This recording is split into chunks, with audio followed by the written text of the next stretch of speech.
आपण तेवढे 4-5 मिनिटांमध्ये सावित्रीबाई फुलांच्या कार्याची आपण थोडीशी माहिती आपल्याला मिळाली. पण महात्मा ज्योतिराव फुले आणि सावित्रीबाई फुले यांच्या संदर्भातली जर सर्व माहिती जर पाहिजे असेल तर मला असं वाटतं की संपूर्ण दिवसाचा सिनेमा सुद्धा पूर्ण पडणार नाही. आता तर आपण सहज शिकतो आहोत, मुले शिकत आहेत, निवडणुका लढता आहेत, तरी दाखवून राष्ट्रपती पर्यंत आपण जातो आहोत.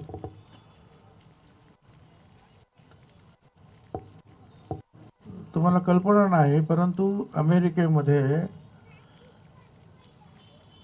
अगदी अलीकडपर्यंत सुद्धा महिलांना मतदानाचा अधिकार नव्हता. तो काही 50-60 वर्षापूर्वी सुरू झाला. आपल्याकडे ही महिलांची चळवळ शिक्षणाच्या बाबतीत मागे असून सुद्धा आपण पुढे जातो आहोत. पण त्याच्यासाठी कुठला तरी एक आयकॉन आपल्या समोर लागतो. एखादा जसं एकलव्य जो आहे तो द्रोणाचार्यांची एक मूर्ती बनून त्याने जे आहे धनुर्विद्या ते शिकले, तशी सावित्रीबाई फुले, महात्मा ज्योतिराव फुले, बाबासाहेब आंबेडकर असतील, छत्रपती शिवाजी महाराज असतील, त्यांचे पुतळे जे आहेत हे आपण समोर ठेवतो. तर याकरता यांनी आपल्यासाठी काय केलं आणि आपण त्यांच्यासाठी आता पुढं काय करायला पाहिजे. प्रत्येकाने समाजासाठी काहीतरी आपण देणं लागतो आहोत. महात्मा ज्योतिराव फुले आणि सावित्रीबाई फुले दोघांचंही पूर्ण आयुष्य जे आहे हे याच्यातच खर्च झालं.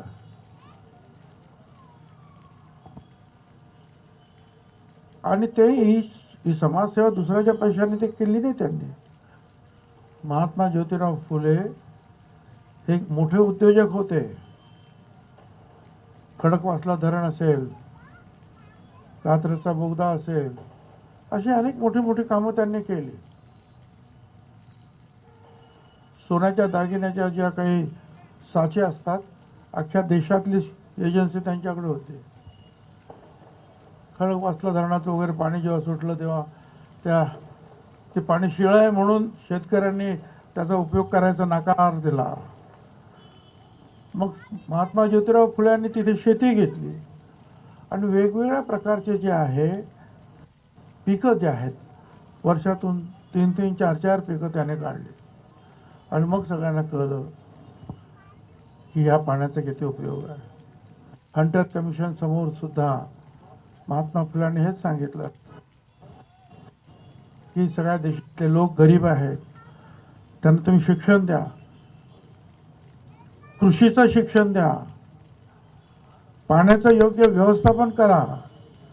आपण ज्याला आज पाझर तलाव म्हणतो त्याला त्यावेळेला महात्मा ज्योतिराव फुल्यांनी झिरपे तलाव असं नाव दिलेलं आहे. सगळ्यांना नोकरी धंद्यामध्ये सारखा वाटा द्या. हायब्रिडचा उपयोग करून जे जास्तीत जास्त उत्पादन वाढवा. सावित्रीबाई फुल्यांनी तर महात्मा ज्योतिराव गेल्यानंतर जे काम केलंय, मुंबईत जो दंगा झाला जातीयवादी, तर त्यावेळेला 50-60 हजार लोक जमले आणि त्यांनी लोकांना शांत केलं. महात्मा ज्योतिराव फुल्यांचे जे शिष्य आहेत त्यांनीच या आपण ज्याला बोरीबंदर स्टेशन किंवा छत्रपती शिवाजी महाराज टर्मिनस म्हणतो किंवा टाइम्स ऑफ इंडियाची बिल्डिंग, महानगरपालिका, हे त्यांच्या सगळ्या शिष्यांनी बांधले. त्यांच्या शिष्य जे आहे लोखंडे, त्यांनी पहिली युनियन ह्या देशामध्ये काढली. रविवारची सुट्टी पहिल्यांदा त्यांनी सुरू केली. हे एक नाही असंख्य हे सगळे जे आहेत महात्मा ज्योतिरावांच्या आणि सावित्रीबाईंच्या पावलावर पाऊल ठेवून ह्या सगळ्या मंडळीने आपापल्या पद्धतीनं फार पुढे ते गेले. पहिलं ग्रामीण वर्तमानपत्र काढलं त्यांनी. माझ्या आपल्याला विनंती आहे की आपण प्रत्येकाने गुलामगिरी वाचली पाहिजे. भाषा 150 वर्षापूर्वी अमेरिकेमध्ये जी लढाई सुरू होती विरुद्ध गोळ, त्या लढाईला ते लढणारे जे मागासवर्गीय काळ्या आपण ज्यांना म्हणतो आपण निग्रो, त्यांच्या लढाईला यश लाभो अशा प्रकारची प्रस्तावना त्या स्लेव्हरी किंवा गुलामगिरीच्या पुस्तकावर 150 वर्षापूर्वी त्यांनी लिहिली. अख्ख्या आशिया खंडातून कुणीही असं काम केलं की पहिली व्यक्ती 7 समुद्रापार चाललेल्या लढाईला अशा प्रकारचं समर्थन देते आहे. आणि ते पुस्तक आणि त्यांचं ते हस्ताक्षर इंग्लिशमधलं, हे जेव्हा बराक ओबामा साहेब आले होते मुंबईमध्ये अमेरिकेचे अध्यक्ष, त्यावेळेला मी त्यांना दाखवलं, त्यावेळेला त्यांच्या डोळ्यात पाणी आलं. कारण त्याच लढाईतून पुढे जे आहे बराक ओबामा सारखे लोक जे आहेत अमेरिकेच्या अध्यक्षपदावर बसले. तर या दोन्ही जे आहेत प्रत्येकाचे, छत्रपती शिवाजी महाराजांनी राजकीय क्रांती घडवली अख्ख्या देशामध्ये आणि जगाला दाखवून दिलं की युद्धनीती कशी असते, राजनीती कशी करायची असते. महात्मा ज्योतिराव फुलाने सामाजिक क्रांती महात्मा ज्योतिराव फुलाने आणि सावित्रीबाई फुलाने केली. आणि समाजाला सगळे कसे एक असले पाहिजेत, मुला मुलींना शिक्षण मिळालं पाहिजे, सगळ्यांचे अधिकार समान असले पाहिजेत. आणि आपल्याला कल्पना आहे, आपण भारत आणि आजूबाजूचे देश पाहतो, नाही म्हटलं तरी आपण मागासले म्हणून गणले गेलो. परंतु ज्या ज्या देशामध्ये, मग युरोप असेल, अमेरिका असेल, जपान असेल, आपण पाहतो सिनेमामध्ये पाहतो, टीव्हीवर पाहतो, सैन्यामध्ये महिला, शिक्षणामध्ये महिला, ऑफिसामध्ये, पोलिसांमध्ये बरोबरीने काम करतात. ते सगळे देश आपल्या पुढे आहेत. आणि ज्या देशामध्ये, आपल्यासारख्या देशामध्ये आपण या महिलांना घरात बसवून ठेवलं, 50% शक्ती जी आहे मानवी शक्ती ती आपण घरात बसवून ठेवली, आपण सगळे मागे राहिलो. म्हणून आपण हे लक्षात घेतलं पाहिजे की पूजा करताना सगळेच म्हणतो विद्येची देवता सरस्वती महिला, पण शिक्षण महिलांना द्यायचं नाही. संपत्तीची देवी लक्ष्मी, पण तिच्या हातात पैसे येणार नाही याची काळजी आम्ही घेतो. शौर्याची देवता जी आहे भवानी माता, काली माता, पण आपण या सगळ्या लढाईमध्ये कुठे महिलांना घेत नाही. आज जगामध्ये चाललेली जे काही युद्ध असेल, काही काही युद्धांमध्ये महिला सुद्धा पुरुषांच्या बरोबरीने लढतात. हे मी का सांगतो, हे सगळं जर आपण केलं तर एक आपला एरिया, मग शहर पुढे जाईल, जिल्हा, महाराष्ट्र, देश पुढे जाईल. ती सुरुवात आपल्यापासून करायला पाहिजे. कोणीतरी मगाशी पाठवलं, एक क्लिप्स पाठवली, मला वाटतं त्या कलाकार सुलक्षा कुलकर्णीची अशी असते, त्यांचं सुलक्षणा असं नाव त्यांचं. त्यांनी खूप चांगलं आवडतं. उद्या सावित्रीबाई फुलांमुळे आपण एवढे पुढे आलो. एक पंथी ज्ञानाचे आपल्या घरासमोर उद्या लावा. आणि त्याने आणखीन एक सांगितलं की मी तर करतेच, माझ्या मैत्रिणींना पण करायला सांगते की एक सावित्रीबाईंचे आम्ही मुली आहोत हे दर्शवणारं कपाळावरचं कुंकू जे आहे चिरीमध्ये अडवं छोटंसं लावावं आणि सावित्रीबाईची आठवण आपण सगळ्यांना करून द्यावी. एक वेगळ्या प्रकारचं जे आहे हे जनजागरण आहे.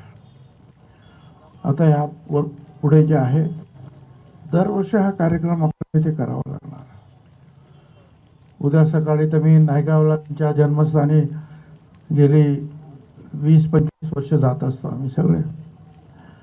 उद्या मुख्यमंत्री महोदय आणि अनेक मंत्री तिथे आहेत, त्या कार्यक्रमाला मी जातोय. नंतर चाकणला महात्मा फुले आणि सावित्रीबाई फुल्यांचा पुतळा आहे, त्याचं अनावरण आहे, तिथे सुद्धा मी जातोय. त्याच्यानंतर परत पिंपरीला कार्यक्रम आहे. माझी आपल्याला विनंती आहे, आपल्या मुलांना मुलींना शाळेतल्या वेगवेगळ्या शाळेतील मुला मुलींना खास दर्शनासाठी घेऊन या. आणि आमच्या हे सगळ्या कार्यक्रम समाधानसहित सगळे कार्यक्रम वगैरे ही जी काही चित्रफित थोडक्यात का होईना तुम्ही दाखवली, ती उद्या रात्रीपर्यंत वारंवार कशी दाखवता येईल, जे जे लोक येतील त्यांना दाखवण्याचा प्रयत्न करा. तर त्याच्यातून ज्यांना अजिबात सावित्रीबाई फुले म्हणजे कोण हे माहीतच नाही, त्यांना थोडीफार तरी माहिती होईल. आणि मी एवढंच सांगेन, प्रत्येकाने शेतकऱ्याचा असूड, गुलामगिरी ही 2 पुस्तकं जी आहेत ही काही करून वाचा तुम्ही, म्हणजे तुम्हाला महात्मा फुले आणि सावित्रीबाई फुले यांचं महत्त्व नक्की कळून येईल. आपण सगळे या कार्यक्रमाला इथे उपस्थित आलात. मी तुमचा मनापासून आभार मानतो, आभारी आहे तुमचा. आणि दरवर्षी आपण हा कार्यक्रम सगळ्यांनी मिळून हा मोठ्या प्रमाणात साजरा करून या शिक्षणाची ही ज्ञानज्योती जी आहे, क्रांती ज्योती आहे, तिचा कामाचा इतिहास जो आहे लोकांसमोर मांडूया. तुम्हाला शेवट सांगतो, सावित्रीबाई गेल्या कशा ह्याही आपल्याला माहिती आहे. पूर्वी प्लेगची साथ आली पुण्यामध्ये आणि देशामध्ये, औषधं नव्हती. प्लेग झाला की लांब नेऊन टाकायचा, तो तिथल्या तिथेच संपून जायचा ती व्यक्ती. सावित्रीबाई फुल्यांनी आणि महात्मा ज्योतिराव फुल्यांनी बालहत्या प्रतिबंधक गृहामध्ये, म्हणजे स्वतःचा एक ज्या विधवा पण त्यांच्यावर अत्याचार झाले, त्यांचे बाळंतपण त्यांनी केली त्यांच्या घरामध्ये. त्यातल्याच एका ब्राह्मणाच्या मुलाला, यशवंताला दत्तक घेतलं. ते पुढे डॉक्टर झाले. प्लेगची साथ आली त्यावेळेला औषध पाणी सुरू केलं त्यांनी, आणि पुण्यापासून 8 मैल लांब जवळपास एका माळावर असे टेंट टाकून त्यांनी जे आहे दवाखाना सुरू केला. सावित्रीबाई फुले तर पुण्यात आणि वेगवेगळ्या वस्त्यांमध्ये जाऊन लोकांना घेऊन तिथपर्यंत जायच्या आणि औषध पाणी करा म्हणून सांगायचं. यशवंताने सांगितलं की आई, तू हे करशील तर तुला सुद्धा प्लेग होईल आणि तुझं सुद्धा आयुष्य संपेल. पण त्यावेळेला सावित्रीबाई फुले म्हणाल्या, यशवंता, आज जर शेठजी असते, महात्मा फुल्यांना ते शेठजी म्हणायचे, आज जर शेठजी असते तर ते घरात बसले असते का रे? आज ते नाहीत, आपल्याला हे काम करायचं. काम करत राहिल्या. आणि मला असं वाटतं पांडुरंग गायकवाड नावाचा एक मोठा मुलगा, तरुण मुलगा आला, आणि तोही मागास समाजातला, प्लेग झाला. सावित्रीबाई फुल्यांनी त्याला पाठीवर घेतलं आणि 7-8 किलोमीटर पळत गेल्या. सावित्रीबाईंना प्लेग झाला आणि सावित्रीबाई त्यांचा मृत्यू झाला. मला सांगा, याच्यापेक्षा समाजामध्ये बलिदान ते कशाला म्हणतात, की माहीत असताना सुद्धा लोकांचे जीव वाचवण्यासाठी आपला प्राणाला लावणं, प्राणाचं बलिदान देणं, मला असं वाटतंय याच्यापेक्षा मोठं काम जगात असू शकत नाही. त्या ज्ञानज्योती सावित्रीबाईंना आपण पुन्हा एकदा वंदन करूया. धन्यवाद. जय ज्योती, जय क्रांती. एबीपी माझा, उघडा डोळे बघा नीट.